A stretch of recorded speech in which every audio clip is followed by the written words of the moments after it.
आइए हम थोड़ी देर वचन की ओर मनन करेंगे। परमेश्वर की उपस्थिति गाड़ी है हमारे बीच में। परमेश्वर कैसे भी बात कर सकता है। हालेलुया। अगर हम अपेक्षा के साथ बैठेंगे तो परमेश्वर हमसे कैसे भी किसी भी तरह बात कर सकता है। बच्चे के मुंह से भी एक शब्द निकला हुआ, बड़े हो कहीं से भी हो, परमेश्वर बात कर सकता है। हालेलुया। हे आज मैंने शीर्षक रखा है, परमेश्वर जब आता है तो क्या होता है मेरे जीवन में। क्या होता है, देखते आगे। आइए हम एक वचन को पढ़ेंगे। एक वचन नहीं है, आशीष आपको पढ़ना है थोड़ा। निर्गमन, पुराने नियम में एक्सोडस 3 अध्याय 1 से 5। किसी को पता है क्या है इधर? निर्गमन 3 अध्याय में क्या है? जलती हुई झाड़ी, लेकिन झाड़ी जली। ठीक है, हम पढ़ेंगे आराम से। मूसा अपने ससुर यूनो नामक मिद्यान के मूसा अपने ससुर युत्रो नामक मिद्यान के याजक के भेड़ बकरियों को चराता था, और वह उन्हें जंगल के पश्चिमी और होरेब नामक परमेश्वर के पर्वत के पास ले गया। और परमेश्वर के दूत ने एक कटीली झाड़ी के बीच आग की लौ में उसको दर्शन दिया, और उसने दृष्टि उठाकर देखा कि जाली जल रही है पर भस्म नहीं होती। तब मूसा ने कहा, मैं उधर जाकर इसे बड़े आश्चर्य को देखूंगा कि वह झाड़ी क्यों जल नहीं रही। जब यहोवा ने देखा कि मूसा देखने को मुड़ा चला आता है, तब परमेश्वर ने झाड़ी के बीच से उसको पुकारा, हे मूसा, हे मूसा। मूसा ने कहा, क्या आज्ञा? उसने कहा, इधर पास मत आ और अपने पांवों से जूतियों को उतार दे। आमीन। क्योंकि जिस स्थान पर तू खड़ा है वह पवित्र स्थान है। हालेलुया। 3 वचन में क्या लिखा है? तब ये अचंबा, ये बड़ा अचंबा है। मूसा ने सोचा कि झाड़ी है, जल रही। पहले तो एक नजर मारा होगा, फिर वापस अच्छा जल रहा है कुछ, फिर ध्यान से देखा होगा जल रहा है, फिर थोड़ी देर और देखा होगा जल रहा है पर जल नहीं रहा। ये क्या बात है? ये तो अजीब है। अद्भुत दृश्य मूसा ने देखा। ये अद्भुत दृश्य परमेश्वर ने मूसा को इंप्रेस करने के लिए किया है। क्या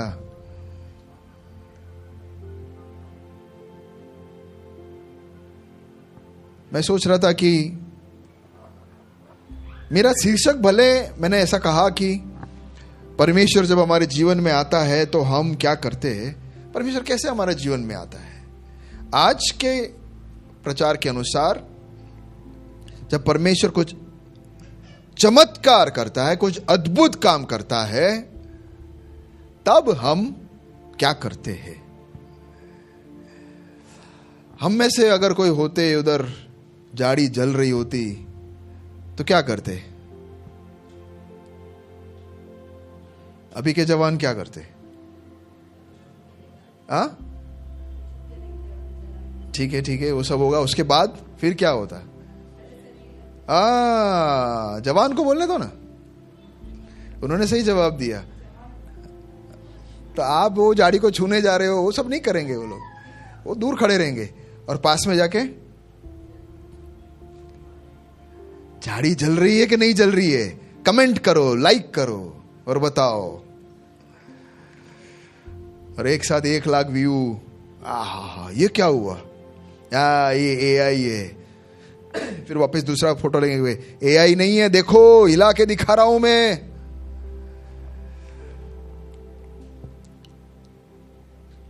फिर वहां से चले जाते, बोलते कि हाँ हाँ हाँ लाइक्स मिल गए मुझे, बढ़िया, इंस्टा में मैं चमक गया, अब सब मुझे जानते, झाड़ी को सब भूल गए, सब भूल गए। अब सब, वो भाई को देखा तुमने जिसने वो फोटो डाला, उसके इतने सब्सक्राइबर्स हो गए, इतने लाइक्स हो गए, और परमेश्वर वहां बैठ के बोल रहा है तत् तेरी की, सारा प्लान फेल हो गया। मैं क्या चाहता था और इसने तो सेल्फी लेके डाल दी। 40 साल मूसा रेगिस्तान में रगड़ रहा था, जीवन को खींच रहा था, एक आशा बिगर, निराशा, सुबह जैसे हमने सुना, पूनम ने कहा, निराशा में भरा हुआ। कितना, 1 साल 2 साल, हम में से कितने लोग कितना टाइम खींच रहे हैं निराशा में, और हमारा वो छोड़ देने का वो क्षमता कहां पर है? इतने में हम छोड़ देंगे? नहीं, कोई कोई तो इतने में ही छोड़ देंगे। ए दुखी, बीमारी आई, नहीं जाऊंगा चर्च में, उधर से ही छोड़ दिया उसने। दूसरे होंगे थोड़े वहां से ऊपर, बीमारी आएगी तो भी मैं प्रभु जाऊंगा।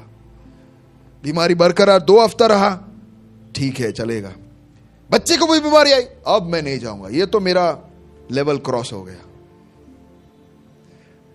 हमारा लेवल कहां क्रॉस होता है, और कहां हम बोलते हैं कि प्रभु बस अब नहीं।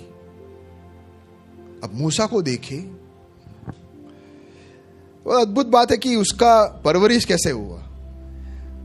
हम सब ऐसे, मैं हमेशा ऐसे बोलता हूं कि हर अरबपति हो, करपपति हो, करपपति मतलब करप्ट पति, मतलब करप्शन, वो पति हो, भ्रष्टपति हो, क्योंकि काफी लोग वैसे भी बनते हैं। जो भी हो, सबकी शुरुआत कैसे होती है? एक दिन वो गरीब तो होता ही है, पेट्रोल पंप में पेट्रोल भरता था। कौन? धीरू भाई अंबानी एक टाइम में। ओके, जाने दे, नहीं, सबका शुरुआत कहीं से कहीं से होता है। तो ऐसे ऐसे करके ऊपर ऊपर ऊपर ऊपर जाते हैं। लेकिन मूसा का शुरुआत तो ऊपर से हो रहा है। सीधा महल में पहुंच गया। 40 साल तो उसने दुनिया में जो नहीं देख सकता, हम जो सपना नहीं देख सकते, सब। उस जमाने में मिस्र या इजिप्ट सुपर पावर था। आज जैसे अमेरिका है ना, वैसे उस समय इजिप्ट था, और उस सुपर पावर का बेटा बनकर उसने सब कुछ देख लिया। हम वहां जहां जाने की कोशिश कर रहे हैं, वो वहीं से शुरुआत की।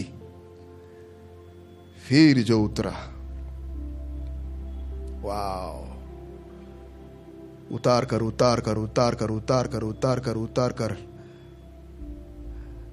मूसा शायद बोल रहा होगा अब नीचे जगह ही नहीं है, अब और नीचे कितना उतारेगा, अब नीचे जाने का रास्ता ही नहीं है। वहां तक प्रभु ने। एक सवाल आपसे, कहां है हमारा क्षमता या छोड़ देने का वो लेवल? कहां हम छोड़ देंगे? कहां हम गुस्से हो जाते, कहां हम फ्रस्ट्रेट हो जाते, कहां हम गाली बोलते हैं? यहां तक ठीक है, इससे आगे जाकर तो मैं सुना दूंगा वो कहां पर है हम। मूसा का तो बहुत गहरे पे, इसलिए तो अद्भुत कार्य मूसा के द्वारा परमेश्वर ने करवाया। वो देख रहा था, उसको टेस्ट कर रहा था, उसको प्रेस कर रहा था, उसको खींच रहा था, उसको दबा रहा था। जो बोलो सब मूसा के ऊपर प्रभु ने कर दिया। वो पकड़ रहा है, वो खड़ा है, कुछ नहीं दिख रहा है उसको। अगर आपके जीवन में भी ऐसा हो रहा है, कुछ दिख नहीं रहा है, कुछ हो नहीं रहा, आपको लग रहा है कि क्या है ये, रेगिस्तान से भी, तो प्रभु चेक कर रहा है, टेस्ट कर रहा है, देख रहा है कि मैं इसे आगे इस्तेमाल कर सकूं या नहीं। कब हम फट जाएंगे ये परमेश्वर देख रहा है, हमारा लेवल को चेक कर रहा है।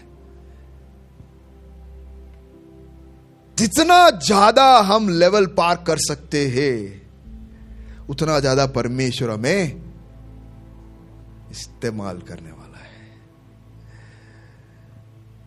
आपके आजू बाजू में सब आगे जाते होंगे, आपको बोलते होंगे तू रह गया भाई, अब तेरा क्या होगा, अब कुछ नहीं होने वाला, गया तू तो गया। तब हम क्या बोलते हैं? जो काम दिया गया उसको हम किस प्रकार करते हैं? वो भेड़ों को चरा रहा था। ऐसा नहीं बोला कि एक एक दिन में एक एक भेड़ को मैं ना खत्म करके मेरा गुस्सा को मैं दिखाऊंगा, नहीं, विश्वास योग्य वहीं खड़ा रहा। मेरे प्यारो, परमेश्वर वो लक्ष्य या डेस्टिनेशन से बढ़कर, जहां तुम्हें पहुंचाना है उससे बढ़कर रास्ते पर इंटरेस्ट है परमेश्वर को। कार्य में, प्रोसेस में जब तुम वहां पहुंच रहे हो तब क्या कर रहे हो उसमें प्रभु को इंटरेस्ट है, वहां प्रभु का पूरा नजर है। हमारा नजर, मैं पहुंचूंगा कब वहां, अरे इसको तो नीचे उतारा, अब क्या है, इसको अब कहां जाना है, अब इसका लक्ष्य क्या होगा, मैंने तो सब देख लिया, બધું જોઈ લીધું, હવે શું, હવે તો મને નીચે ઉતારે છે, इसका क्या लक्ष्य होगा? लक्ष्य इंपॉर्टेंट नहीं है मेरे प्यारों। हर दिन, हर समय, हर क्षण हम क्या बोल रहे हैं, हमारे मुखों से कौन से लफ्ज, कौन से शब्द निकल रहे हैं, हम क्या प्रार्थना कर रहे हैं, हमारी प्रार्थनाओं का लिस्ट देखे, उसमें क्या लिखा है। मेरा हालत गंभीर है लेकिन मैं क्या देश के लिए मध्यस्थी करता हूं? एक लेवल आगे बढ़े। मैं टूटा हुआ हूं लेकिन मेरे टूटे हुए लोगों के लिए, मेरे दोस्तों के लिए, भाइयों के लिए, बहनों के लिए मैं दुआ करता हूं, एक और लेवल ऊपर आए। मैं बीमार हूं लेकिन मैं मेरी बीमार बहन कलीसिया में मैंने देखा, मैं उनके लिए दुआ करता हूं, एक और लेवल ऊपर आए। हाय रे, मैं तो क्या, हाय रे हाय रे हाय रे बोलता रहा। परमेश्वर ने कब से बोला कि बेटा कोई बात नहीं, मैं तेरे को ठीक कर दूंगा, पर डिस्क्वालिफाइड, मेरे काम के लिए मैं उपयोग नहीं कर सकता। तुझे मैं तुझे चंगाई चाहिए दे दूंगा, पैसा चाहिए दे दूंगा, लेकिन मेरे कार्य के लिए मैं इस्तेमाल नहीं कर सकता, क्योंकि है ना तेरे लिए ये भारी पड़ेगा, रहने दे, चलेगा, तू आराम से जी, क्या चाहिए सब दे दूंगा मैं, पर मुझे इस्तेमाल करने के लिए किसी को देखना है, मुझे प्रेस करना है किसी को, मुझे दबाना है, मुझे थोड़ा सा दर्द भी देना है।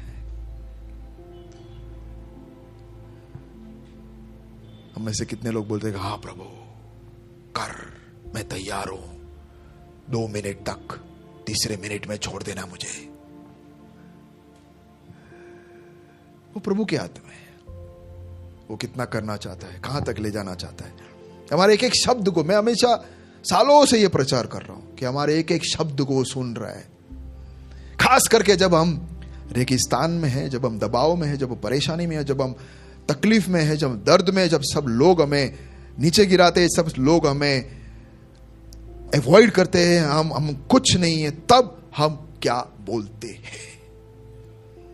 उस समय में अगर हम बोलते हैं कि मैं तो है ना खत्म हो गया हूं, मैं तो, वहीं परमेश्वर ने बोला, अब परमेश्वर ने वहां नजर उठाया, संभाल लूंगा मैं, तो चिंता मत कर, थोड़ा मुस्कुराइए, परमेश्वर हम सबको संभाल लेगा, ओके, किसी को छोड़ने वाला नहीं है। लेकिन मैं एक अलग लेवल की बात कर रहा हूं।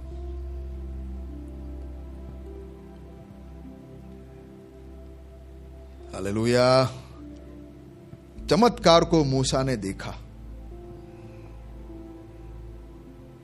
और नाचते नाचते गया नहीं। परमेश्वर, मेरे प्यारो, कई बार परमेश्वर अद्भुत कार्य हमारे जीवन में करता है, चमत्कार करता है, लेकिन हम उस चमत्कार को लेकर क्या करते हैं? सवाल ये है।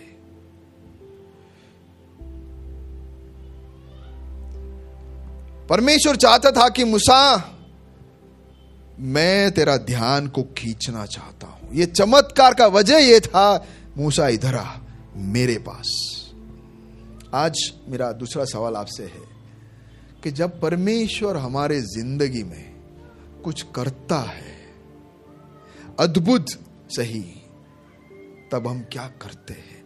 क्या हम उसके करीब आते हैं कि फिर उस अद्भुत को लेकर हम थैंक यू भाग जाते हैं?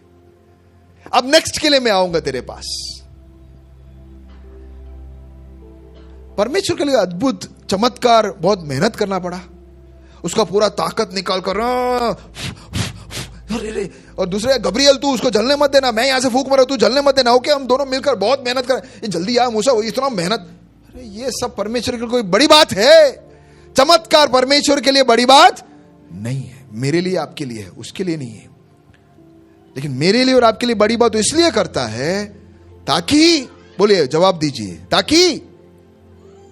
ताकि हम उसके करीब आए, हमारा ध्यान उसकी ओर आए, ना कि उस खिलौने में हम चिपक जाएं, ना कि उस अद्भुत को लेकर गाते रहे। अरे 10 साल पहले परमेश्वर ने यह किया, 3 साल पहले प्रभु ने यह किया। अरे ठीक है, परमेश्वर के लिए कोई बड़ी बात नहीं है, किया उसने, और भी कर सकता है, लेकिन उससे हुआ क्या? इस चमत्कार से हुआ क्या? मेरे प्यारो, चमत्कार एक परमेश्वर के साथ का मुठभेड़ होना चाहिए। हालेलुया, आप सुन रहे हो मुझे? प्रभु अद्भुत करता है, मेरे प्रार्थनाओं को जवाब अद्भुत तरीके से देता है, तो हम उसके सामने गिरकर कहना चाहिए कि प्रभु ये रहा, मैं मूसा ने कहा ऐसा, हियर आई एम लॉर्ड, ये रहा प्रभु। एक भेड़िया परमेश्वर का दास बन गया, एक भगोड़ा मिस्र से भागा हुआ, उस समय के सुपर पावर राजा के सामने से भागा हुआ, वापस उसको सामना करने के लिए जा रहा है। क्या डेयरिंग है! कैसे हुआ? जो प्रभु के करीब वो आया, अपने बलबूते पे 40 साल वो खड़ा था आराम से, उसने 10 जन्म देगा तो भी पहुंच नहीं पाता, लेकिन अब वो परमेश्वर के करीब आ रहा है। कहने का मतलब जन्म नहीं है, एक साधारण व्यक्ति परमेश्वर के करीब आने से एक पूरे राज्य को, गुलामी में फंसे हुए एक प्रजा को बचाया। चमत्कार हमें अद्भुत करने के लिए, वाह वाह बोलने के लिए नहीं, परमेश्वर के बड़े इस प्लान को समझने की कोशिश करो कि प्रभु कुछ कह रहा है, कि कुछ करके वो हमारे ध्यान को उसकी ओर खींच रहा है। ये बताने के लिए, देखो मैं कुछ करने जा रहा हूं, तू सुन रहा है। परमेश्वर चाह रहा था कि पिछली बार जैसे मैंने कहा, मेरे प्यारो, आदम और हव्वा ने पाप किया और परमेश्वर फिर भी उनके साथ, भूल गए, उनके साथ बातचीत कर रहा था। बातचीत निशानी नहीं है परमेश्वर के साथ मेरा संबंध है, नहीं नहीं नहीं नहीं, मेरे प्रार्थनाओं का उत्तर, मैं उसके करीब हूं, इसका कोई सबूत नहीं है। मैंने 5 दिन उपवास लिया और यह प्राप्त किया, परमेश्वर मेरा बहुत करीब है, बिल्कुल गलत। ये कोई सबूत नहीं है। संगति अलग, बातचीत अलग, प्रार्थना का उत्तर अलग, संगति अलग। बाइबल पढ़ना, प्रार्थना करना, ये सब मैंने पिछली बार कहा, चर्च में आना, ये सब कुछ नहीं बताता है कि हम परमेश्वर के करीब, उसके संगति, उसके घनिष्ठ, उसके अंदर के खाने में हम बैठे हैं।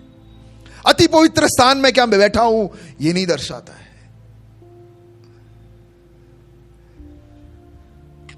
वो आप और परमेश्वर जानते हो कि मैं कितना परमेश्वर के करीब हूं।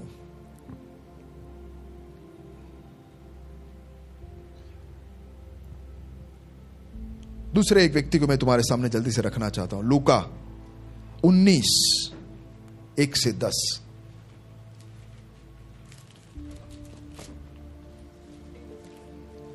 जक्कई का जीवन के बारे में हम जानते हैं, पहले हम उसके जीवन को जान लें।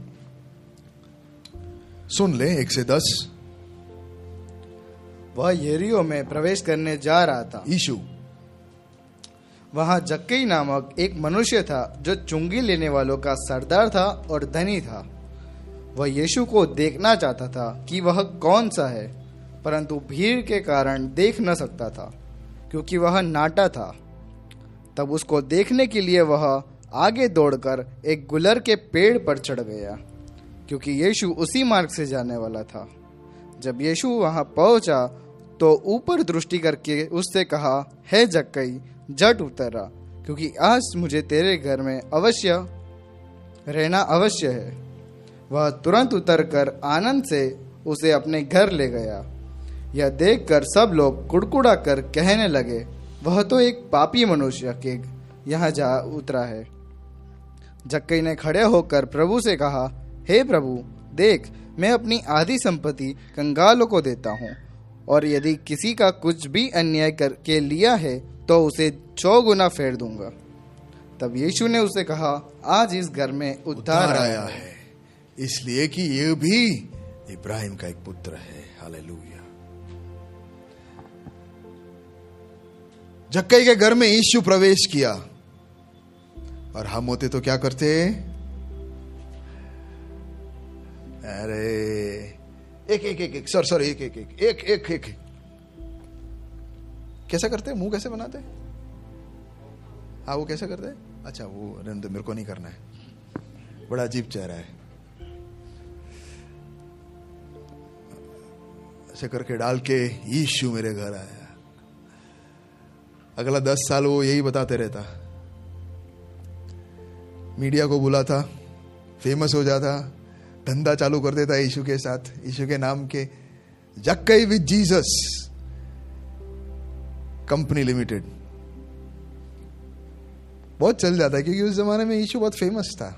फेमस आदमी का फोटो मिल गया तो वो कर सकता था। पर सवाल यह कि यीशु जक्कई के घर गया क्यों?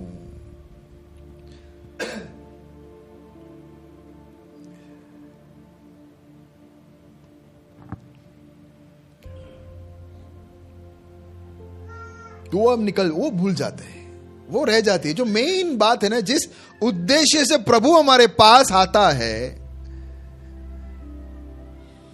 अद्भुत तरीके से वो हमारे पास आता है, कुछ अद्भुत करते हुए हमारे पास आता है, लेकिन वो एक उद्देश्य के साथ ये करता है। लेकिन अगर हम वो उद्देश्य नहीं समझे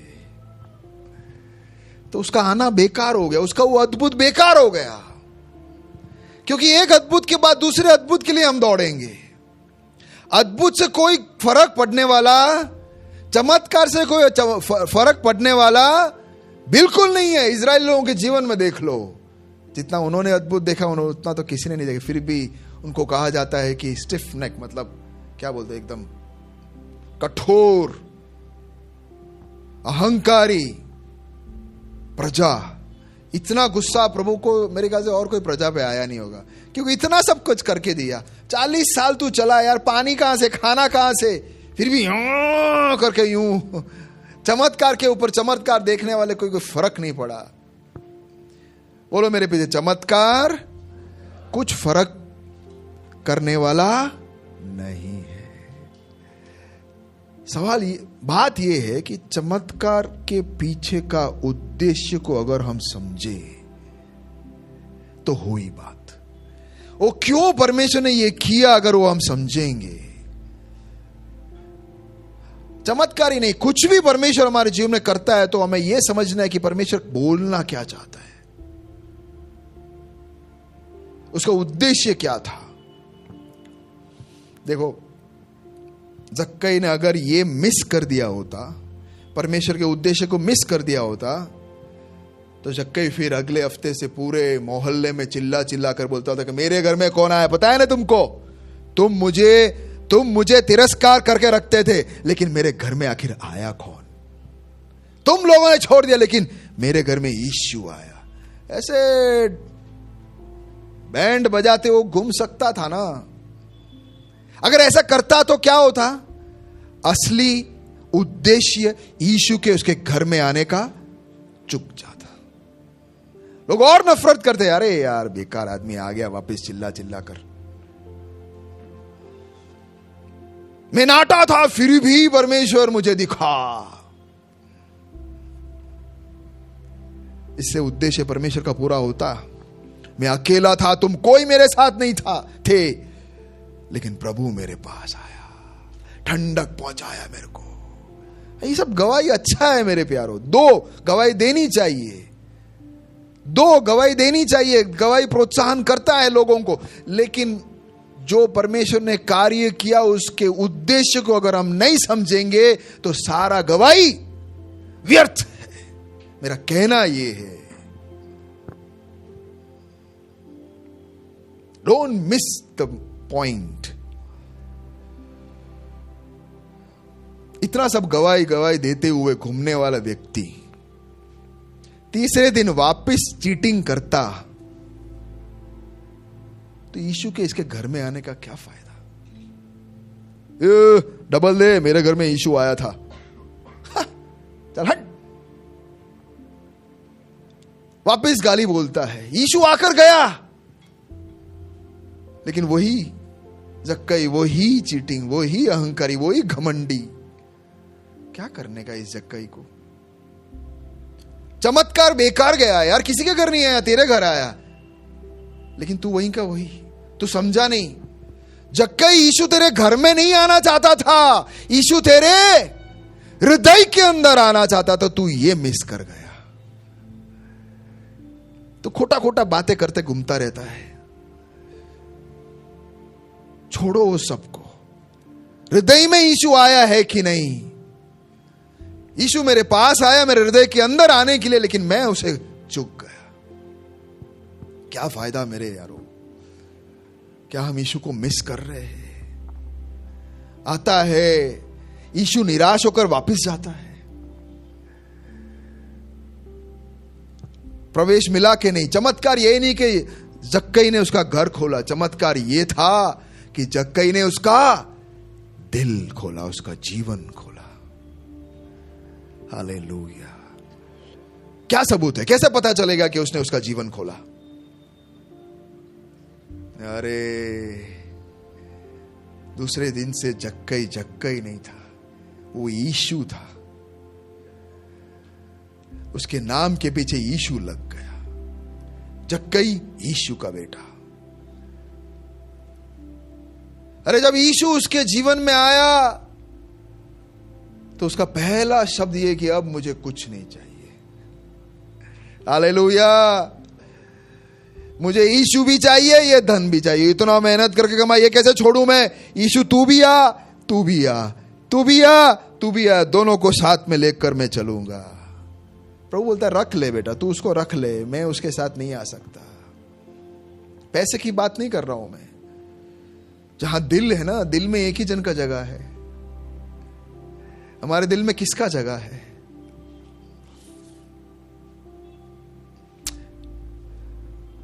जक्कई का जीवन, उसके जीवन से आत्मा का फल दिखने लगा। प्यारो, परमेश्वर को मैंने देखा, परमेश्वर के मेरे साथ मुठभेड़ हुआ, मैं उसके साथ संगति किया। उसका सबूत ये है कि मेरे जीवन में से आत्मा का फल बाहर आएगा।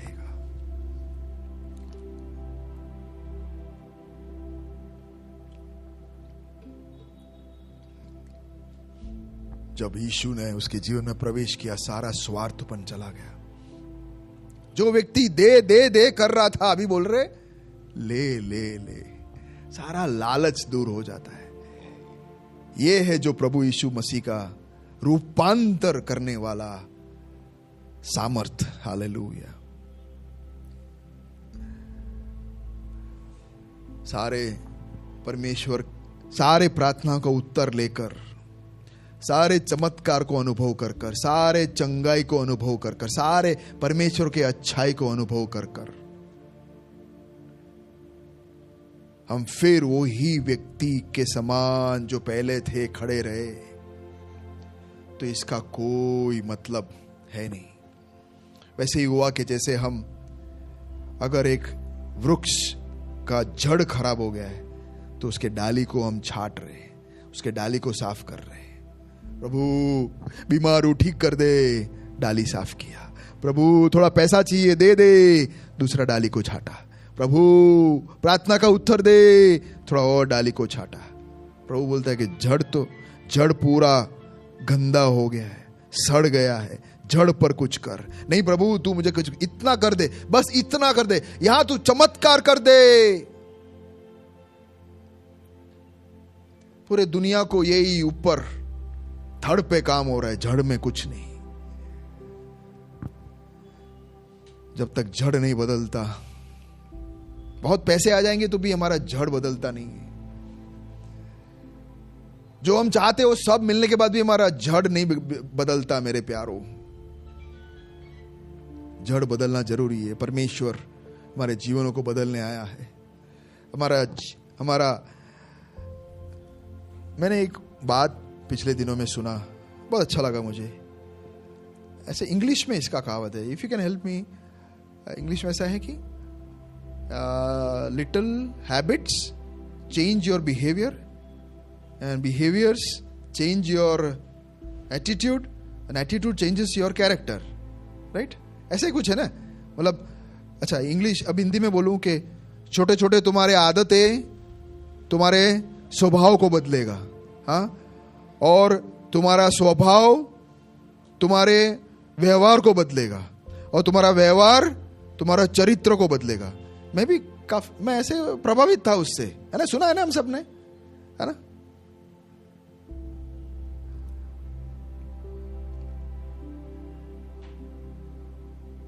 ये ऐसा नहीं होता है, ऐसा नहीं होता है। ऐसे थोड़ा थोड़ा आदत से स्वभाव बदलेगा, स्वभाव से हमारा व्यवहार बदलेगा, व्यवहार से हमारा चरित्र बदलेगा। इससे कुछ होने वाला नहीं है। कहां से शुरू होना चाहिए? हाँ, उल्टा काम कर रहे। कहां से शुरू होना चाहिए? मेरे चरित्र से। एक बार एक व्यक्ति बर्फीले पहाड़ के ऊपर से चढ़ रहा था। तो बर्फीले पहाड़ में क्या कि बहुत सारे डालियां ऐसे बर्फ के अंदर जम जाती है। तो लोग ऐसे लात मारते मजे के लिए, लात मारते हैं डालिया को, क्योंकि थोड़ा बाहर होता है, थोड़ा अंदर बर्फ के अंदर होता है। तो एक डाली को ऐसे लात मारा तो देखा तो वो एक जहरीला सांप है। तो सुना, अरे ये तो सांप है, अरे यार इसको मैं ये बर्फ में छोड़ दूंगा तो ये मर जाएगा। तो उसने लेके अपने कोट में गर्मी दी, थोड़ा गर्मी दी, धीरे धीरे धीरे धीरे बोला कि ये इसको जान दे दूं यार कैसे भी, फिर छोड़ दूंगा। जैसे गर्मी आई वो जाग गया। जैसे ही जागा उसने क्या किया, पहले ही उसको डंक मार दिया। एक कहानी है। तो वो बोल रहा है यार तू मर रहा था, मैंने दया दिखाया, तेरे को उठा के तेरे को जान दिया, जीवन दिया, तू मुझे ही ढस लिया। तो उस जहरीली सांप ने क्या बोला पता है? ये तो मेरा चरित्र है, ये तो मेरा स्वभाव है, ये तो मैं हूं, मैं ये बदल नहीं सकता। इंसान अपना रोज का आदत बदलना चल रहा है, ये बदलने वाला है। सोचो आप, मैं आज से झूठ नहीं बोलूंगा, झूठ नहीं बोलूंगा तो मेरा स्वभाव बदल जाएगा, मेरा स्वभाव बदलेगा, फिर मेरा व्यवहार बदलेगा, फिर मेरा चरित्र अच्छा हो जाएगा। अच्छा, कोशिश कीजिए कीजिए कीजिए, कोशिश कीजिए। नीचे से ऊपर जाने की कोशिश कर रहे हैं। बोलिए मेरे पीछे, ये संभव। ये तो ऐसा हुआ कि जैसे मैं हर बार बताता हूं, आम के बीज डाला और बोलते हैं कि चिकुआ चिकुआ चिकुआ आ आ, उसके चारों ओर घूमते रहो, सब कुछ करो, चिक्कू आएगा? कहां से आएगा भाई? बीज अंदर आम का डाला, चिक्कू कैसे आएगा? तुम चिक्कू बन जाओगे पर चिक्कू आएगा नहीं। वैसे ही हम कोशिश कर रहे कि मेरे स्वभाव से अब मैं अच्छा, मेरा ये सब गंदगी बाहर निकालूंगा, मैं थोड़ा मेडिटेट करूंगा, मैं थोड़ा ये करूंगा वो करूंगा, अच्छा दिखूंगा, अच्छे यूट्यूब देखूंगा, अच्छा ज्ञान प्राप्त करूं। अरे ये सबसे इंसान बदलेगा क्या? अगर ऐसा होता तो प्रभु यीशु मसीह को पृथ्वी पर आने की जरूरत ही नहीं होती। बोले मेरे पीछे कोई चांस नहीं है, कोई चांस नहीं है मेरे प्यारो। अच्छा व्यक्ति बनकर रह सकता है, पकड़ पकड़ कर, टाइट पकड़ कर, पर ज्यादा प्रभाव जब दबाव आ जाता है काट लेगा और क्या बोलेगा, ये तो मेरा स्वभाव था। जीवन बदलने के लिए प्रभु यीशु आया।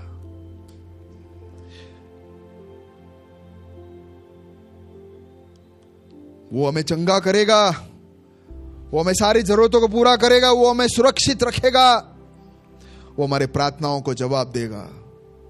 पर यह सब उसकी आखिरी इच्छा नहीं है।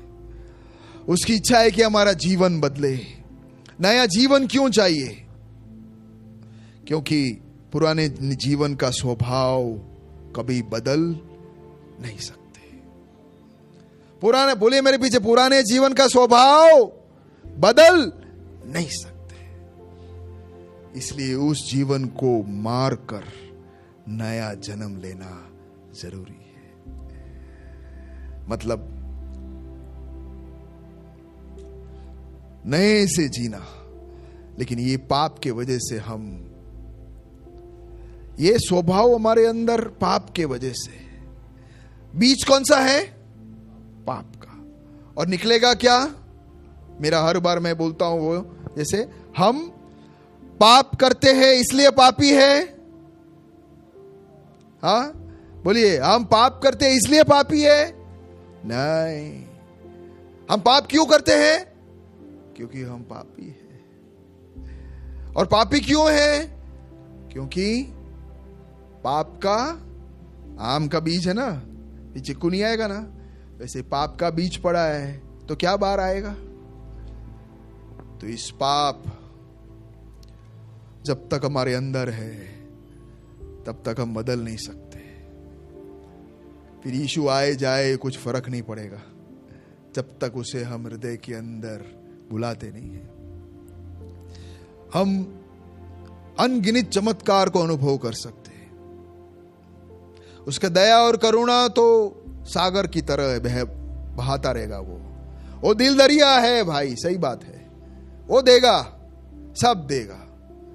लेकिन जीवन अगर चाहिए तो जीवन दाता के पास ही मिलेगा। वही जीवन बदलना है। ये सब चीजों से, ये सब चीज धड़ के ऊपर काम करने जैसा ही है। लेकिन एक ही व्यक्ति है जो जड़ पर काम करता है, जो हमारे जीवन को बदल सकता है, पूरी तौर से रूपांतरित करके एक फल उत्पन्न करने वाला, एक बहुतायत का जीवन लाने वाला एक ही व्यक्ति है। वो है जिसने हमारे पापों के लिए 2026 साल पहले अपना जान क्रूस के ऊपर दिया। आइए आंखें बंद करें, प्रभु की ओर देखें। जो वचन आपने सुना,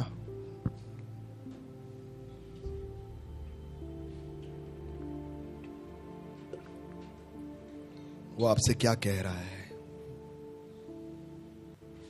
हमारे जीवन को हम जांच कर देखें।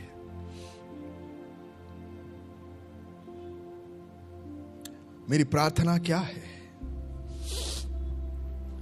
क्या पिछले दिनों में मुझे जो चाहिए था वो सब मिला नहीं है?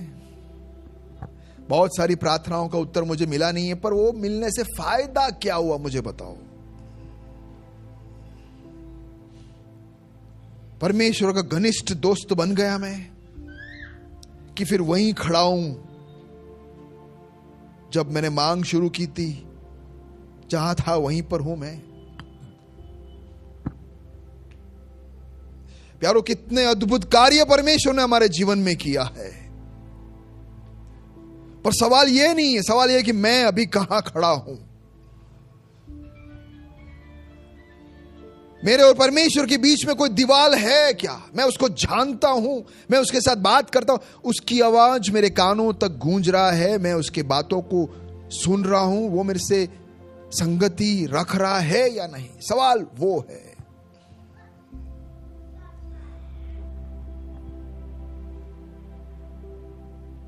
परमेश्वर के चमत्कार, उसके उद्धार के लिए एक निमंत्रण है मेरे प्यारो।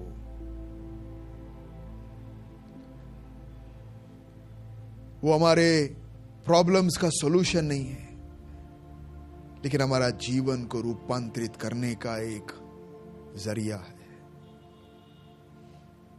छोटे बच्चे की तरह खिलौना मिल गया लेकर भागकर खिलौना लेके खेलते रहने के लिए परमेश्वर कई बार निराश होता है, बोलता है कि खिलौना दिया, खिलौना लेके बैठ गया, मेरे पास कब बैठेगा, मेरे साथ कब बात करेगा, मेरी कब सुनेगा, सुना सुना कर रहा है, सुनेगा कब। बहुत अद्भुत कार्य मुझे करना है, देश को बचाना है, लेकिन सुन ही नहीं रहा है। कितना भी मैं कर रहा हूं उसके जीवन में, लेकिन इसको समझ में नहीं आ रहा है, इसको सुना ही नहीं दे रहा है, मेरा संदेश इसके कान तक पहुंच ही नहीं रहा है, ये गलत समझ रहा है, मेरे प्रार्थनाओं को, जवाब को ये गलत समझ रहा है, ये उठाकर भाग रहा है, एंजॉय कर रहा है, लेकिन मैं क्या कहना चाह रहा हूं वो सुनने की कोशिश ही नहीं कर रहा है। क्या हम में से कोई ऐसा है? क्या हम रुक गए? क्या हम फंस गए? क्या हम प्रार्थना के ऊपर उत्तर के उत्तर अद्भुत को अद्भुत लेकर ही भाग रहे हैं कि फिर हम ये सब हमको मायने नहीं रखता है, जक्कई की तरह, अरे प्रभु छोड़ना, ये सब मुझे नहीं चाहिए, तू आ गया ना, तू मेरे दिल में आ गया, अब इससे बढ़कर मुझे क्या चाहिए, जिसे मैं ढूंढ रहा था वो मुझे मिल गया, अब मुझे और क्या चाहिए, बाकी सब तू ले ले। कितने लोग हम में से बोल सकते हैं बाकी सब तू लेना है तो तू ले ले प्रभु, क्योंकि तू आ गया तो सब आ गया। कई बार हम गाना गाते हैं, बोलने के लिए बोल देते, लेकिन वाकई में हम ऐसे जी नहीं पाते। हम उस बच्चे की तरह है, दो हाथ में पकड़ के रखते, ये भी चाहिए वो भी चाहिए, छोड़ने के लिए हम तैयार नहीं है। प्रभु आपसे पूछ रहा है, क्या छोड़ने के लिए तैयार हो? समाज चाहिए या प्रभु चाहिए? इस क्षण भंगूर मतलब अल्प समय का जीवन चाहिए या अनंत काल का जीवन चाहिए? साधारण एक जीवन जीना है या अनेकों के लिए आशीष का कारण बनना है?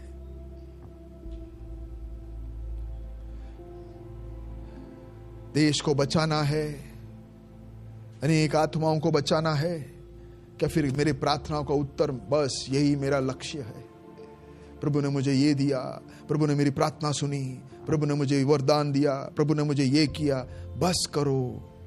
समझने की कोशिश करें हम कि प्रभु कहना क्या चाह रहा है, प्रभु के संदेश को हम समझने की आज कोशिश करें, अपने आप को हम देकर प्रभु से दुआ करें। प्यारे पिता, हम धन्यवाद करते हैं, तेरे हाथों में हम अपने आप को सौंपते प्रभु। कई बार हम समझ नहीं पाते हैं, लेकिन प्रभु तू चिल्ला चिल्ला कर हमसे कहता है, लेकिन हमको दिखता नहीं है, समझ में आता नहीं है। मदद कर कि हम तू क्या कहना चाहते हैं वो समझे, तू क्यों कुछ दे रहा है वो हम जानने पाए। अच्छाई भी दे रहा है तो क्यों दे रहा है, कुछ तकलीफ दे रहा है तो क्यों दे रहा है, गड्ढे में हम गिर रहे हैं तो क्यों गिर रहे हैं। हर बात के पीछे प्रभु तेरी आवाज को सुनने के लिए तो हमें मदद कर राजा, तेरी आवाज को सुनने के लिए तो हमें मदद कर। तेरे जीवन को हमारे अंदर हम चाहते हैं राजा। Hallelujah, thank you Jesus. तुझे देखूं तो क्या क्या हो, वाकई में मेरे प्यारो, उसे देखेंगे तो क्या क्या हो सकता है। हमारा नजर किधर है, वो जिद दे रहा है उसके ऊपर है, या उसके आंखों में आंखें डालकर हम बोल सकते हैं प्रभु तू है मेरा सब कुछ। तेरी उपस्थिति में मैं खोना चाहता हूं, तेरे वचन से मैं भरना चाहता हूं, तेरे प्यार से मैं जी रहा हूं। तुझे देखूं तो क्या क्या हो, तुझे देखूं तो क्या क्या हो। अनुभव करके देखिए मेरे प्यारो, ये मेरा गवाही होना चाहिए। मुझे क्या मिला नहीं, मैं क्या बना। मेरे प्यारो मुझे ध्यान से सुनिए, मुझे प्रभु ने क्या दिया उससे बढ़कर मैं क्या बना, मैं क्या हूं। मेरे अंदर बदलाव कैसी आई, मैं कितना बदला, मेरे अंदर रूपांतर क्या है, ये मेरी गवाही होनी चाहिए। ये गवाही पृथ्वी और स्वर्ग को हिला देता है। प्यारे पिता, मदद कर, मेरा जीवन रूपांतरित होकर तेरे लिए जीने वाला हो जाए प्रभु। अपने आप को तेरे लिए मैं समर्पण करता हूं प्रभु। ये जीवन मुझे चाहिए। अगर आप में से कोई इस जीवन को प्राप्त नहीं किया है और पुराने जीवन के साथ जूझ रहे हो, तो प्यारों में बताना चाहता हूं, कितना भी कोशिश करोगे कभी भी हम वो बहुतायत का जीवन नहीं पा पाएंगे। तो हम बोल सकते हैं कि प्रभु मुझे माफ कर, ये नया जीवन मुझे चाहिए। तूने मेरे लिए अपना जान दिया ताकि तेरा अनंत जीवन मैं पा सकूं। मुझे तेरा जीवन चाहिए प्रभु। मुझे माफ कर, मेरे गंदगी, मेरे पापों को माफ कर। नया जीवन तू मुझे दे। मैं इस जीवन को लेकर तेरे आत्मा के बदौलत एक स्वर्ग का प्रतिनिधि होकर यहाँ जीना चाहता हूँ। ऐसे प्रभु अपने आप को तेरे हाथों में देता हूँ। धन्यवाद, धन्यवाद प्रभु, तुम्हारी प्रार्थना सुना इसलिए। आइए हर एक को ये वचन आशीष का कारण बने, रूपांतर का कारण बने, ये प्रार्थना करते हुए धन्यवाद के साथ प्रार्थना प्रभु यीशु मसीह के नाम से मांगता हूँ। सुन और ग्रहण कर। आमीन। हालेलुया।